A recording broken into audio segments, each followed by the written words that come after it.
This video is sponsored by DistroKid. Use the link below to get 7% off your first year's subscription and upload as much music as you want right now. Take a quick listen to these two examples and describe how they're different.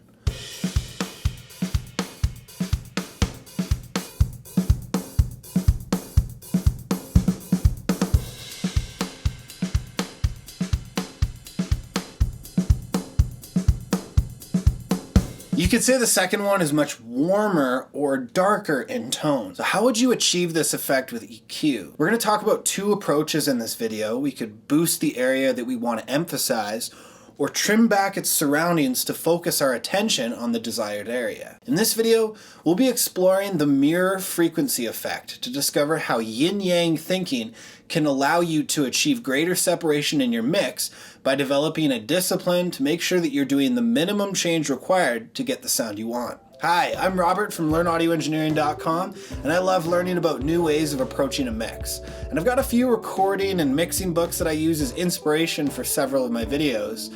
And one of the ideas that I've been chasing lately is about the mirror frequency effect. And as I've come to understand, the mirror frequency effect is the idea that changing anything affects the balance of everything. Cutting high frequencies will have a similar perceived effect as boosting low frequencies if the two are volume matched. So this mirror frequency or yin-yang effect reminds us that there are two ways of achieving a result. We can increase a frequency area of an instrument that we want more of, or we can remove space in surrounding instruments so our main focus is presented more clearly. In digital audio, the subtractive approach is beneficial to us because of our 0 dBFS ceiling. We cannot always add more because there's a finite amount of information that can fit through your speakers. By trimming the frequency fat of neighboring instruments, you can actually achieve the same perceived effect as boosting the main focus instrument. Consider this like filtering a light grayscale. Removing black will emphasize the remaining white light, and this bright white light may seem to be enhanced as a result. And the inverse is true for darkness. Reducing the amount of light will leave the remaining darkness feel more noticeable. But how does this specifically relate to sound? What is a mirrored frequency? Is 100 Hz the mirror of 1 kilohertz or 10 kilohertz? How do we measure this? Bob Katz talks about this mirrored frequency effect in his book, Mastering Audio. And after reading through a few chapters of his book, I have no idea what mixing is anymore. But I found the answer I was looking for. The first example in this book is between a warm area of sound and an edgy or tinny area of sound. The area of 200 to 600 Hz controls the low mids. Sounds will appear warm if there's lots of information here, and thinner and edgy if there's not a lot of information here. And this area is mirrored by 4 to 7 kilohertz, which controls the presence area. Sounds are going to appear very edgy and abrasive if there's lots of information here, or darker, warmer, or rounder if there's an absence of information here. So every action will have an unexpected reaction from neighboring elements in the mix. Adding lows will make a sound appear dull and full, drawing the focus away from higher frequencies, whereas subtracting lows will make the highs appear to jump out and the overall mix appear to be brighter, while also making the bass sound thin. Okay, so let's hear this in action and check out a few examples. But first, a quick word from this month's sponsor, DistroKid. DistroKid gives you the power to upload as much music as you like to online streaming platforms. They make it easy to check your analytics, modify your Spotify for Artists page, pay collaborators, upload liner notes and credits, collect your royalties, all directly from their simple to use website. And did I mention that every new artist who uploads through DistroKid will instantly receive the verified checkmark on Spotify. This is a great way to attract attention from playlist curators and can help you build a sizable following. All of this for only one low annual payment of $20. And if that's not a good enough deal, you can use the link below to get an extra 7% off your first year's subscription with DistroKid. Now, back to the show. Okay, so the first thing we've got to do is define our frequency pockets. So let's have a listen to the chorus of this song that I'm working on. It's called I'll Be Okay.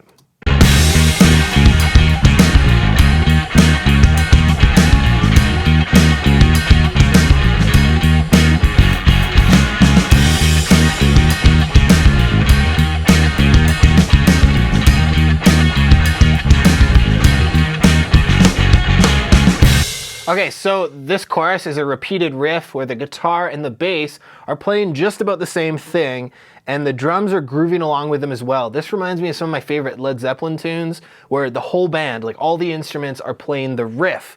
Which is awesome, but that also means that there's going to be some big potential for frequency overlap as all the instruments are playing right on top of each other. So we can trim some of that off with EQ to make everything sound a bit clearer. So there are 4 kind of areas that I'm breaking this up into. First of all is the bass. It's playing pretty busy, so we're gonna allocate it to the low mids. We're gonna go for more of a John Paul Jones sound where it's rolled off and more mid-focused. And that means that our kick drum is going to be our sub instrument. In the upper mids, that's going to be delegated to the guitar. And then finally, in our high end and our treble, that's going to be the ride bell. There's some cymbal work on the bell of the ride and the snare that we're going to keep as our high frequency information. So first, let's take a look at the bass and the guitar. Now, we want the bass to support and provide the fullness of the guitar riff. Now, I could go ahead and boost in the low mids somewhere here to really bring that up, but instead I'm gonna cut out a little bit of that area on the guitar. So we're gonna go over to our guitar bus and cut out around about 400 Hertz, about 2 dB there. Okay, let's have a listen.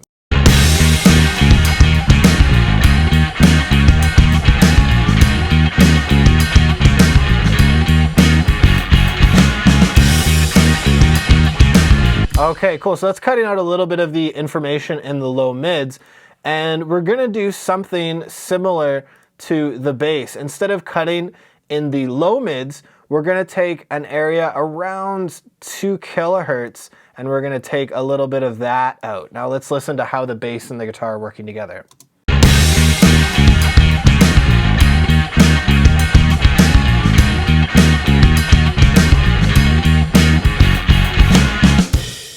So I'm looking to blend both of the sounds together by trimming off some of the extra frequency information that would be better represented by another instrument. Okay, great. Next, let's take a look at the drums and the bass. The biggest clash between these two instruments will be the kick drum and the bass. And I've decided that the kick is gonna sit below the bass and provide this mix with a bulk of the bass and sub information. So I'm going to play back both instruments, and I'm slowly gonna bring up a high pass filter on the bass to make some room for the kick.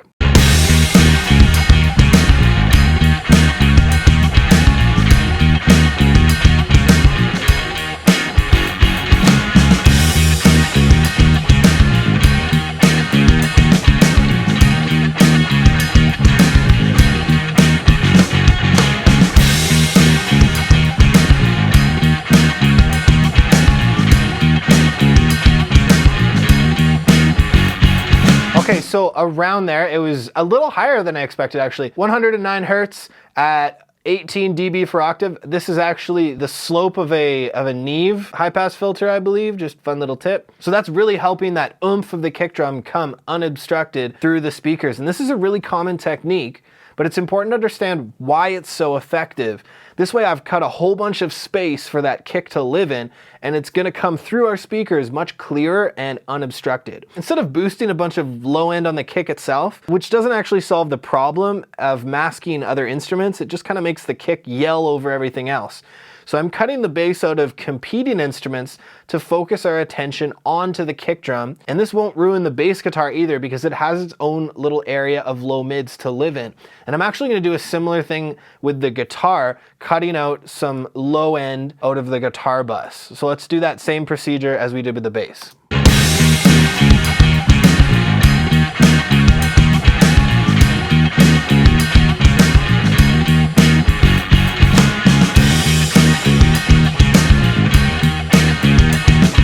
Okay, great. So actually around the same part, what I do for that is I bring up the filter until I can hear it making a difference, thinning out the sound, and then I just bring it back until I can't really notice that it's doing anything anymore. And what it's doing is just cutting out all of that excess rumble that's masking all of our other bass instruments and isn't really contributing to the impact and clarity of the mix. And the last thing we're gonna take care of here is between the drums and the guitar.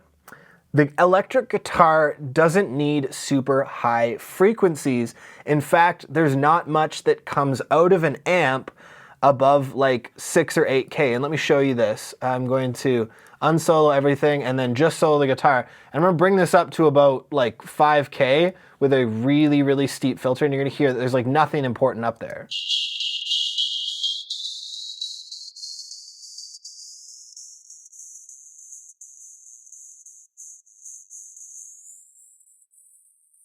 So between 6 and 8K, that's the end of the usable information of the electric guitar. The rest of it is just kind of fizz. So you can cut a lot of that out. The amp itself doesn't produce anything above like 8K. Okay, so what we're gonna do here is I'm gonna dip out a little bit of high frequencies with a shelf. So I'm gonna use this shelf to bring out some of the crack in the snare drum as well as the bell of the ride cymbal.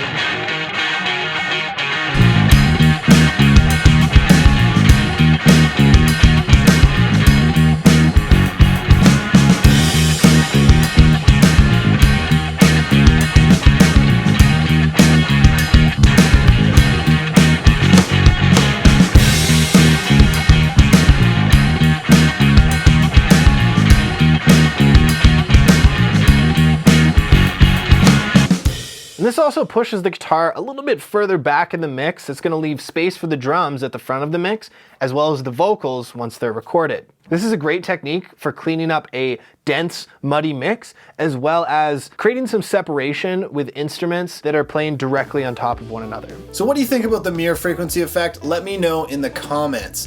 A good rule of thumb to follow is when the overall level is too high, pick the range that you need to reduce. A harsh mid-range with a lot of clutter may take some finesse to find the frequency and instrument that will have the least effect on surrounding instruments that are playing together. We're getting closer every day to that 10,000 subscriber milestone, and when we reach 10,000 subs, I'll be releasing a highly requested sequel to my most viewed video. So yeah, let's get there before 2020. If you haven't already, subscribe for weekly videos and maybe share a video with a friend. A huge thank you to my Patreons over on Patreon. For as little as $1 a month, you can get a say on future content. And one last thank you to DistroKid for supporting the channel. They really have been super supportive and helpful, and I truly have nothing but good things to say about them. Once again, discount link in the description. That's all for now. I'll see you guys in the next one. It's easy to believe in us.